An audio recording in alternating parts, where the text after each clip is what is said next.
Alors, comment insérer une image en LaTeX? Alors, c'est très facile. Pour insérer une image en LaTeX, on a besoin de trois choses. La première des choses, c'est qu'on a besoin d'importer tout d'abord l'image. Pour ceci, vous avez ce bouton ici. Vous cliquez, vous faites importer l'image à partir de votre ordinateur. Donc, c'est from your computer. Je sélectionne l'image que je souhaite. J'importe et vous voyez là, elle est importée.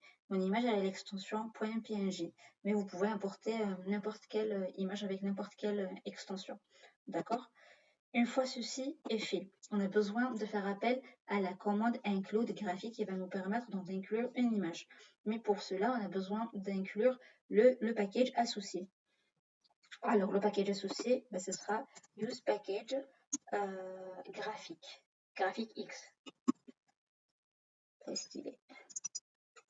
Use package et graphique X. Une fois qu'on a inclus le package, on fait appel à la commande. Du coup, ce sera include graphique. Et là, vous voyez la commande include graphique, elle possède deux paramètres. Donc, le premier, ce sera en fait les paramètres associés à notre image. Ça peut être donc la hauteur, la largeur, ça peut être un paramètre pour doubler l'image ou tripler, donc carrément la diviser en deux. Et le deuxième paramètre, en fait, ce sera le chemin de notre image. Nous, étant donné qu'on a inclus, on a importé l'image sur notre plateforme Overleaf, donc il suffit juste de donner le nom de notre image. Du coup, ce sera image.png. Il ne faut pas oublier l'extension, sinon il ne va pas comprendre. D'accord? Pour le premier paramètre, je vais laisser d'accord, je vais vous montrer d'abord ce que ça va donner avec juste avec l'image. Donc là, je viens là, voilà, déjà activé. Je compile.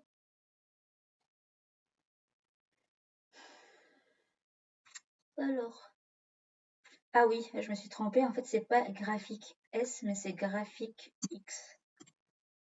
C'est pour ça. Ça voulait pas s'importer.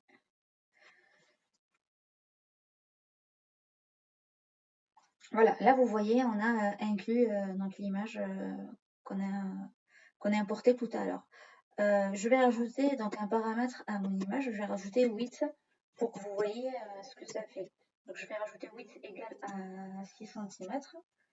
Et vous allez voir la taille de notre image, elle va changer. Voilà, donc là elle a changé. Je vais rajouter le height pour la hauteur. Et vous allez voir, l'image elle sera déformée carrément. D'accord? Elle sera déformée, mais c'est pas grave. En fait, le but c'est vraiment de vous montrer tout ce qu'on peut faire avec les paramètres. D'accord? Donc là vous voyez la hauteur, on a changé la hauteur de l'image. Ce qui serait bien, oups.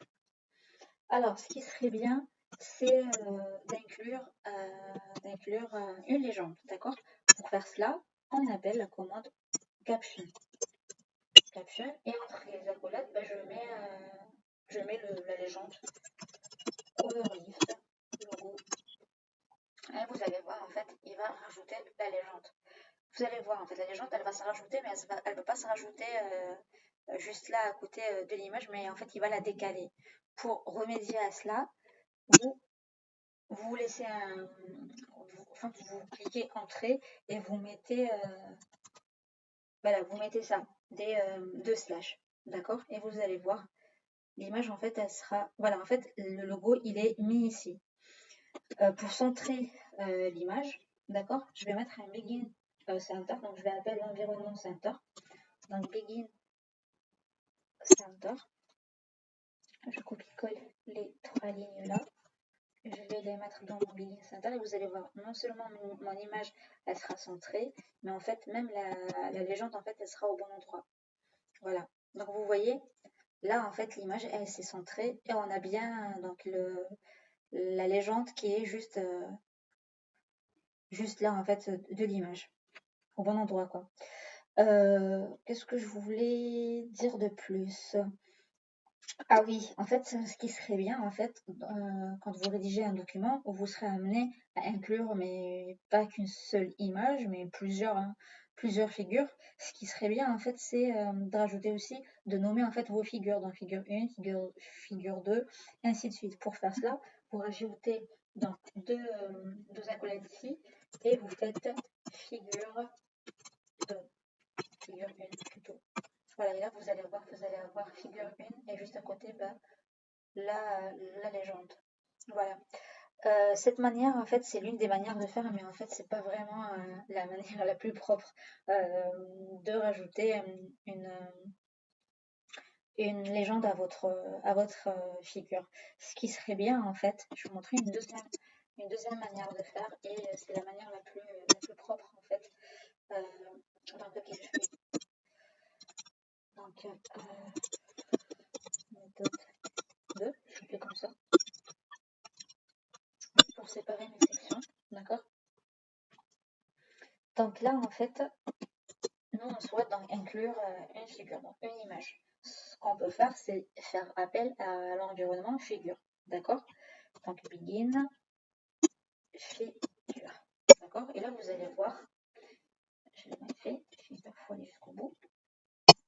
Vous voyez, là, en fait, dès qu'on a fait appel à l'environnement figure, il vous importe la commande centering pour centrer l'image, il vous rajoute la légende caption et il vous rajoute aussi le label. Pour l'instant, le label, on n'a pas besoin.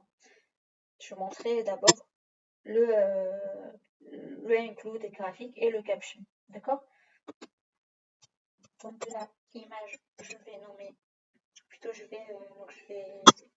voilà, je vais donner le chemin de mon image. D'accord? Là, vous voyez, alors qu'est-ce qui se passe? Voilà, vous voyez, donc là, en fait, on a notre section et juste après, en fait, on a notre image avec la légende. Par contre, si vous voyez bien, en fait, là, j'ai pas rajouté de paramètres, contrairement à ici. Ici, la figure 1, en fait, on l'a tapé à la main. Je l'ai saisi. Du coup, en fait, il a apparu comme ça. Contrairement à cette méthode, en fait, à chaque fois que vous rajoutez ou à chaque fois que vous mettez vos images dans un environnement figure, en fait, il va vous nommer vos images au fur et à mesure. Donc là, si jamais je rajoute une autre image, vous allez voir, en fait, il va nommer figure 2 la figure suivante. Vous voyez? Là, si je mets image 2, image 1. Donc là, on a image 1 avec figure 1. Et là, vous allez voir, voilà, image 2, donc avec figure 2. En fait, là, les numéros des figures, en fait, ils seront mis automatiquement. En fait, comment dire, le LaTeX, en fait, il saura directement que c'est une deuxième figure. Du coup, en fait, il va la nommer, enfin, il va lui mettre le numéro, le bon numéro. Voilà.